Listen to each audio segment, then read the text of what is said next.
And still with the president, he's embarked on at least 6 international trips in search of investors and stronger economic ties to improve critical infrastructure in Nigeria. The president's latest trip to Germany comes on the heels of his visit to Riyadh for the Saudi Africa Summit, where he secured $5 billion investment commitment into the country. Economists have argued that foreign investors rely more on key economic and social indicators before investing in any country. These indicators include security, favorable government policies, good infrastructure, transparent tax policy, and others. They say Nigeria needs to fix these indicators before looking for investors. Well, let's have this conversation with Professor Abiodun Adeni.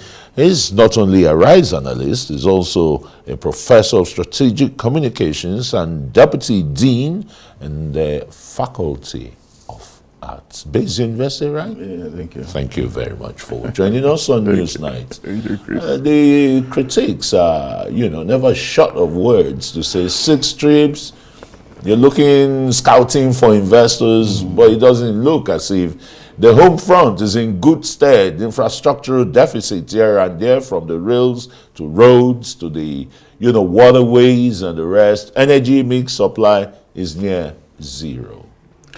Well, Christian, it's not the first time we're going to have concerns, from citizens or sections of the populace on presidential trips. You remember at the dawn of democracy, President Obasanjo was also disposed to making foreign trips, and of course he gave explanations that the nation's image was badly damaged coming out of military rule, and he needed to grow a reputation in the Committee of Nations, such that at the end of the day he also told us in Oxford that through his reign he visited 97 countries. President Jonathan was not also too different. There were concerns at the time that he had spent about 3.3 billion on foreign trips alone within a certain period. I can't exactly remember now. President Buhari was not also different. At the time, within about 2 years, he has visited about 51 countries, and back to back, indeed. And if you add the time he spent abroad, because of ill health, it will grow a little more. So this is not the first time we are having these concerns, but there are different ways in which you can look at it. First of all, it's a presidential visit. It gives a lot of weight to whatever objective a nation is trying to sell before the international community in the Committee of Nations. In some ways, you can regard it as shuttle diplomacy, but the counter argument to that is to say that there are some levels of officials, maybe ministers, maybe your foreign affairs minister, your ambassador, high commissioners, that could represent you as well. But I think if a president, wants to rather do the visit himself, it's about giving weight to the objective that you have in mind. And what is this objective? You rightly mentioned it, maybe, getting foreign investment. And it's not out of place, really. Sometimes, again, you may say, okay, perhaps we should tidy up our own system first, bring about security, enhance the situation, make it much more investment-friendly before investors will come. Sometimes investors also like to take risk, and of course, sometimes, again, it may not just be long-term investors. You may also have a reason to attract portfolio investors, and these ones may not really bother, about the risks that we are ordinarily concerned about. Our argument may also be, which is also legitimate, that it can be very expensive making all these trips. But like this one, the president has gone. It relates to a situation where African countries are also been invited. Other presidents will also be there, and it wouldn't be good if Nigeria is missing. With G20 present. So, what I think we have to do really is to find a balance, between ensuring that the visits or the travels are not just one of jamborees. President Tinubu was in India. He had $14 billion promise. He was in Saudi Arabia, $5 billion promise. Yeah, it shouldn't stop at that. We should see a process of actualization, of these promises. So if we are seeing them materializing, we will complain less. And of course, people will be happy that our president is doing well traveling, and will continue to wish him blue skies ahead. Okay, blue skies, yes, ahead. But how do you reconcile, these investment foray trips by the president when even established investors here, businesses here, like SmithKline, Glasgow SmithKline, is pulling out of Nigeria. What does that tell the foreign investors or the international investors? Well, it's an untoward contradiction, and it isn't just begin with Glaxo. You know, so many other multinationals, Dunlop, Michelin, and the rest. They've left. Some of them are even relocating to neighboring countries, Ghana, etc., because of electricity problems, you know, insecurity, banditry, kidnappings, and all such things. And quite a number of them are divesting. Very concerning, you know, issues. But all these are also nested within the insecurity. But we're not plugging it. Why?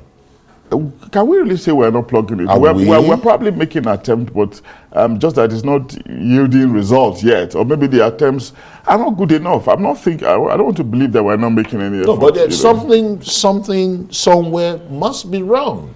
And let's call a spade a spade. Yeah, and you would not go too far from human resources. I want to believe that the material resources are there. The environment is there, the determination on the part of the presidents, not just Tinubu, the previous president Buhari, and maybe President Jonathan. Determination is always there, you know, because none of them will want to have, you know, this kind of unpalatable conditions around them, you know. But the problem is actually the lieutenants, you know, most of them, not all of them. Maybe we should also not tie them with the same brush, you know. The determination is not there. There's a failure in some regards in terms of reining in on their subordinates and, of course, leading by precept, you know, so that they can look at their body language and know that, you know, that it's no longer business as usual. You know, that's what I think the problem is, you know, because if you look at all the miscreants or all those perpetrating these, you know, unsalutary situations, you know, they are not people that can match the Nigerian state, you know, by one bit, you know, in any by any measure at all. There's no way they can match the Nigerian state. But they've destroyed it to the extent that investors don't have that confidence when it comes to issues of security. And that's why we have to keep calling on them, you know, for that, you know, look at the body language of the presidents that we've had in the past and, you know, try to deliver as much as possible so that it's not just a question of foreign investors having confidence, but the citizens also have to have confidence. Why are we not talking about the local investors? Are they even empowered enough? Everything we talk about is entrepreneurship, you know, small scales and the rest. Yes, those are the real drivers of the economy. Something is uniting both investors, both local and foreign investors, and of course, the growth of their capital. You know, if they are putting in capital somewhere, they want to yield returns from it. You know, so there's a commonality of purpose. And of course, if the environment, local environment is not also suitable, you do not expect the local investors to release their capital because they want returns, you know, and that's why we see sometimes, you know, the exportation of this capital owned by our so-called local investors, you know. Sometimes when they make profit, they reinvest it abroad, you know. Sometimes again, you know, they hedge the funds in hard currencies, you know, because of the volatility of the system. And of course, when this is hedged, it serves no economic purpose in the land. And of course, the system is also, economy is not also stimulated, you know, so it continues on its regular nosedive, you know, which becomes really unfortunate, you know. So overall, what we need to do again is to keep calling on those at the commanding heights of these sectors, the security sector, you know, the managers of our economy, you know, the political leaders, you know, to just, you know, be up to the mark, you know, to be speak and span, deliver as much as possible, and change the narrative, you know, from one where the system is completely going south, you know, to one where we can be celebratory at the end of the day, realizing that democracy itself, yes, we celebrate it as a system of government where freedom, you know, happiness is entrenched, but beyond that is also the need for it to deliver some goods. And what is this good? Some level of fulfillment, satisfaction, progress, development, so that we can be proud of our nation. And of course, young people, you know, amongst others, will not be thinking of externalizing their hope, as the case seems to be at the moment. Well, trying to find fulfillment away from, you know, the lush green of Nigeria and the rest. But several implications, you know, about, let's just look at a big investor for more than 3 decades, like we said, Glasgow. Well, I've just been told that it's time for a break. I'm sure we'll be interrogating that matter on Newsnight tomorrow. The effect of it on Nigeria's pharmaceutical and health sector. Thank you so very much, Professor Abiodun Adeniyi, a Rise analyst and Deputy Dean School of Postgraduate Studies. The School of Postgraduate Studies here at Bayes University. Thank you very much.